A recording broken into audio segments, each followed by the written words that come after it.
Welcome back to the show. Still watching Arise 360. Alright, so it's time to now turn to the world of streaming, cinemas, movie stars, and more as we bring you up to what's happening in film and television.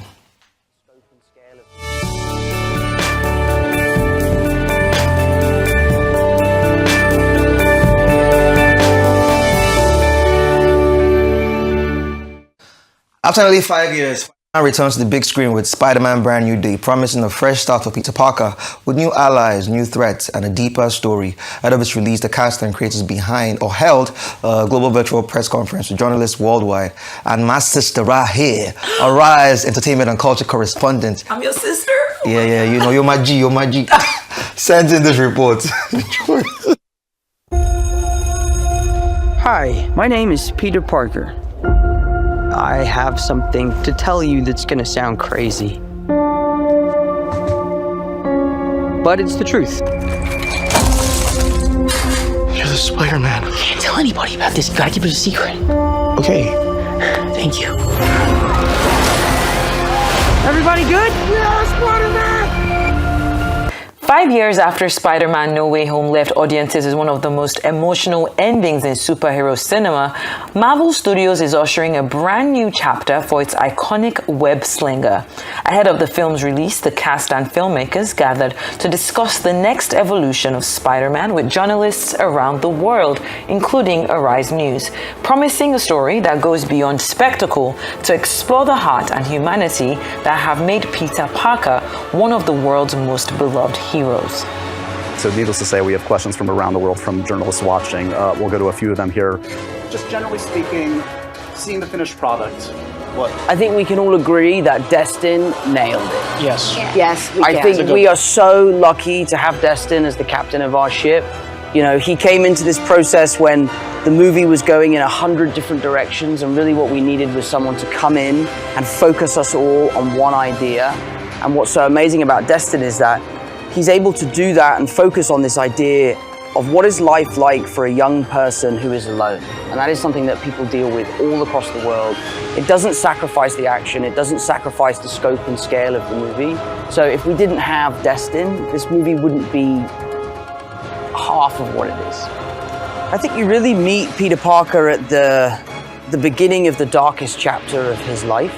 You know, to me, the thing I love the most about the film is that it really represents, or it's a cautionary tale for the dangers of living a life alone and not having a community, not having friends. And a lesson that he learned from Andrew's character in the previous movie is that, you know, sometimes the bravest thing that you can do is ask for help.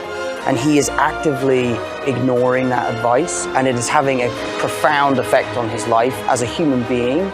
But then on the other side of that, as Spider-Man, he is thriving. You know, we're probably seeing the most truthful version of what Spider-Man means to New York City at the beginning of this movie.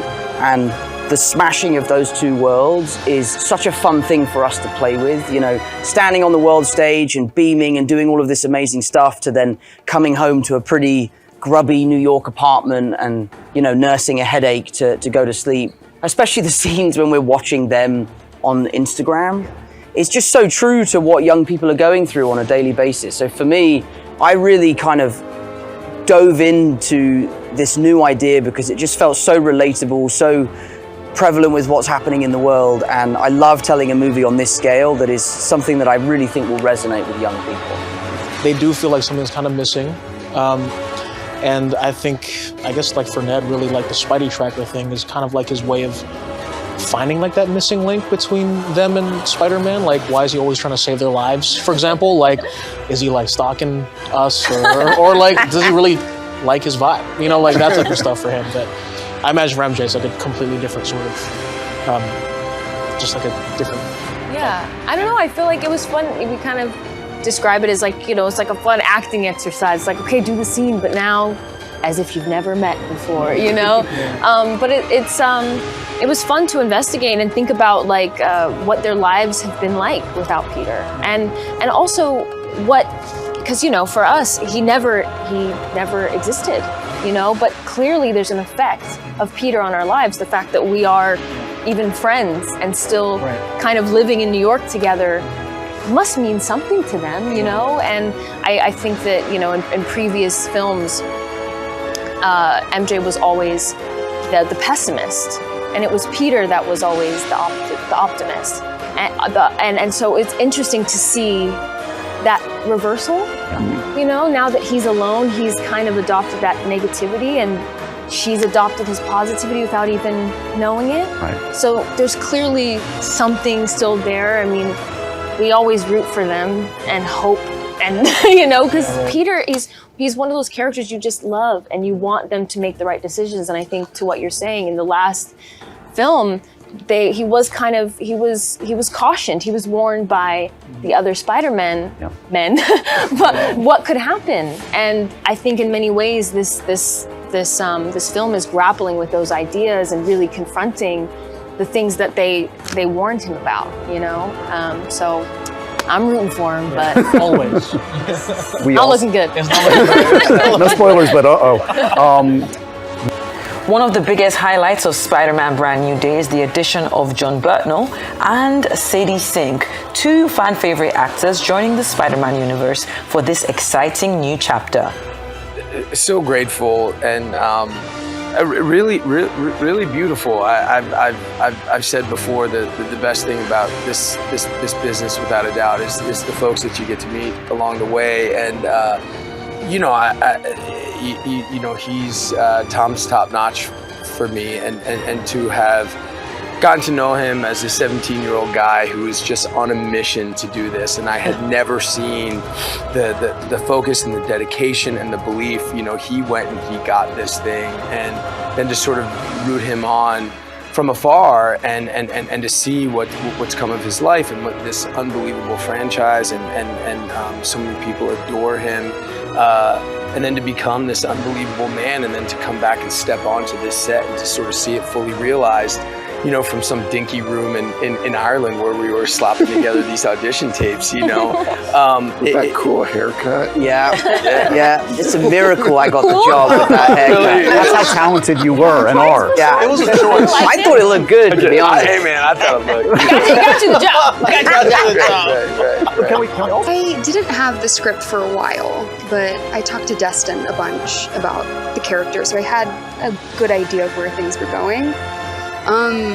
Yeah, but it's quite the secret I've had to keep. But I'm such a fan of Spider-Man and these Tom Spider-Man especially, so it feels very surreal to be joining. Can you say anything about just the challenge in general ways of No. the character? Oh my god. Oh my god. How about this? There was no challenge. No challenge, easy. She's playing herself, basically. Is that the secret? Yeah. Sadie Sink as Sadie Sink? She just makes a cameo appearance. Let's not put her on the spot. Can any of you I'll say something. Yeah, exactly. You'll be surprised. The thing that is true for her character and every other character is that they're all going through the same thing. They're all going through the sense of isolation and feeling different and feeling alienated and feeling in denial about the lives that they're living. And she's a magnificent actress, as everyone knows. And she, because of the way that Destin made the movie, for Frank, for her, for MJ, for Ned, for you know, Banner, everyone's going through the same thing. They all have the same problem. And I think that was why it wasn't hard for her to say. We spent our first 3 MCU Spidey movies really focusing on the fact that he was in this shared universe, because there had been 5 Spidey movies that couldn't explore that before. And one of the things that makes this a brand new day, as people I think know, is this really focused on Peter in New York. We even avoided him swinging through the canyons of New York Forever. in those early movies because it had been done quite a bit. Right. Now it's been 10 years since we've done it, so it's exciting again. And there have been great things in the video games that have upped the level of action that Destin has matched and surpassed. So that's very exciting. Mark Ruffalo, who's not here and who's great, you've already mentioned that, is a big geek moment to see Spidey and Hulk together, which is one of those many things I didn't dare dream would be possible. And then to speak about Sadie one more time, because she can't, it's a high bar. The three actors in front of me set a very high bar, and we try to always do that at Marvel, is have great great cast, and when you bring somebody in, it has to be a very high bar. And I don't know that we've talked about this before, or if you guys remember, but we were discussing what character to bring in, what types of characters and villain agendas, and we were thinking, we had sort of this idea for a storyline, and we were thinking about various characters of who it could be. And the reason it's the character that people will see very, very soon is because of Sadie, is because our co-producer Emily Fong said, well, Sadie Sink could play this character, and Destin had worked with her, and within that moment, we went, oh yes, it should be her, and it should be this character, which is why there was no audition process or anything. There were some phone calls. And Must be nice. Must be nice. Tom's How many times did you audition? Tom? I think I did 7 auditions. Oh, yeah. Yeah. Almost a decade after their Marvel debut, the cast reflects on the memories, growth, and milestones while sharing a heartfelt message for the fans eagerly waiting the film. Honestly, I would say, well, the first thing was I came in so green. I had no idea how to work on a movie set. And, you know, every other day, Tom had to tell me to, like, move to the side a little because I was blocking the camera. And I still, honestly, I know Destin, I love him to death, but I know he knows that I was always missing my mark anyway. But I would say, the first thing I'd say is, like, buckle up, for sure. And, like, just like the friendships that you make and like the relationships that you make and the people that you get to meet along the way is just like, it's incredible, like an incredible journey. And it's like very beautiful to like really be a part of this after 10 years. And, you know, when Sadie said that this was her favorite Spider-Man or Spider-Man movies, made me feel a little old. This is a little, well, it was only 10 years. But it's, I mean, it's still a beautiful, beautiful time. Like really, it's like just, it's so great to like, even meeting the fans who grew up with us, it's just like so beautiful. It really is a great time. With familiar faces returning, new characters joining the universe, and a story that promises to go deeper rather than simply bigger, expectations are high for what could be Peter Parker's most personal journey yet.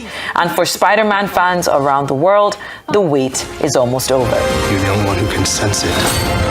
Hey, can we do this one at a time, please? Sheiton Atigarin, Arise News, Lagos.